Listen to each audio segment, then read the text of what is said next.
Hello. आज हम बात करेंगे पीएम प्लस स्कॉलरशिप के सबसे बड़े कंक्लूजन की कि आपके पैसे कब आपको मेंटेनेंस अलाउंस जो आपको कब मिलता है।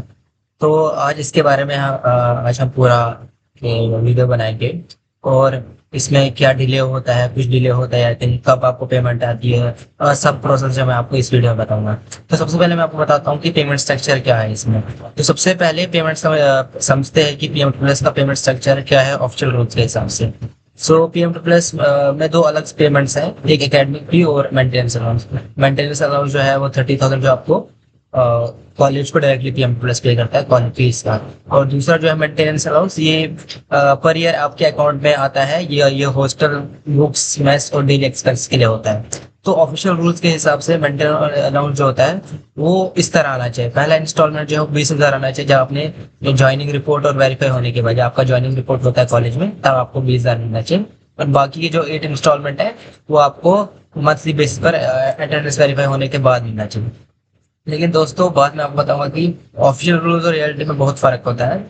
तो इसमें जो बहुत ज्यादा डिले होता है, तो अब समझते हैं कि इसमें डिले क्यों होता है और इसमें कब आपको पेमेंट्स आती है। तो सबसे पहले जो इसमें डिले इसलिए होता है क्योंकि अब जो नया प्रोसेस है पीएम प्लस का, वो अब हमें अब आप सबको पीएम प्लस पे नहीं करता, आपको एनएसपी पे करता है। तो अब एनएसपी जो है वो आपको यूजुअली जो एनएसपी का पेमेंट जो होती है वो होती है मार्च अप्रैल में होती है पेमेंट सारों की।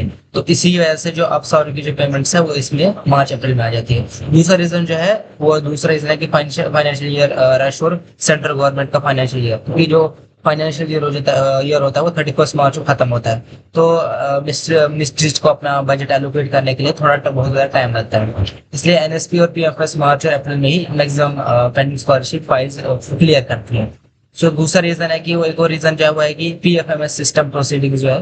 तो इसमें क्या होता है कि पेमेंट प्रोसीडिंग, ये जो पीएफएमएस है ये प्रोसीडिंग करता है स्कॉलरशिप की सारों के अकाउंट्स में। तो इसमें जो है बहुत से बैकलॉग्स हो जाते हैं, या फिर बैकलॉग्स समझ लीजिए आप, बैक एंड में बहुत सी प्रॉब्लम होती है, उसी वजह से भी आपको डिले होता है पेमेंट में। और एक और रीजन जो है वो कि attendance and continuation certificate accommodation. तो आपका जो मंथली अटेंडेंस और कंटिन्यूशन सर्टिफिकेट सिस्टम है उसकी भी डिले की वजह से, क्योंकि हर किसी कॉलेज को अपना कंटिन्यूशन फॉर्म अपलोड करना है। जब सारे कॉलेज अपना कंटिन्यूशन फॉर्म अपलोड करेंगे, जब सारों का देखेंगे, तो उसके बाद ही आपका होता है। तो पोर्टल के हिसाब से 10,000 और 50,000 और 1 लाख बोलते हैं, ऐसे ऐसे मिलेगा।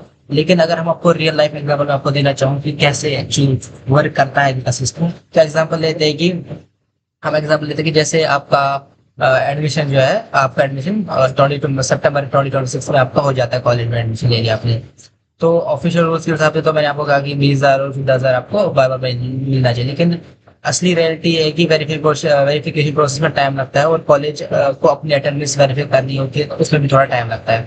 तो आपकी सितंबर एग्जाम्पल लीजिए, अगर आपने सितंबर 2026 में आपका एडमिशन हो कॉलेज में, तो आपको जो आपकी पेमेंट जो है मेंटेनेंस अलाउंस 1 लाख रुपए, वो आपको मिलता है नेक्स्ट ईयर के अप्रैल या मई में। तो मार्च अप्रैल में इन 3 महीने के बीच बीच में आपको अकाउंट में मिल जाता है पैसा आपका आपके अकाउंट में। और ये मैंडेटरी होना चाहिए कि आपका अकाउंट जो है वो होना चाहिए लिंक आधार कार्ड के साथ। अगर आपका लिंक आधार कार्ड के साथ आपका अकाउंट लिंक है तो आपको मिलेगा, और अगर नहीं हुआ तो आपको बहुत ज़्यादा प्रॉब्लम होगी, फिर आपको अकाउंट में पैसा नहीं मिलेगा।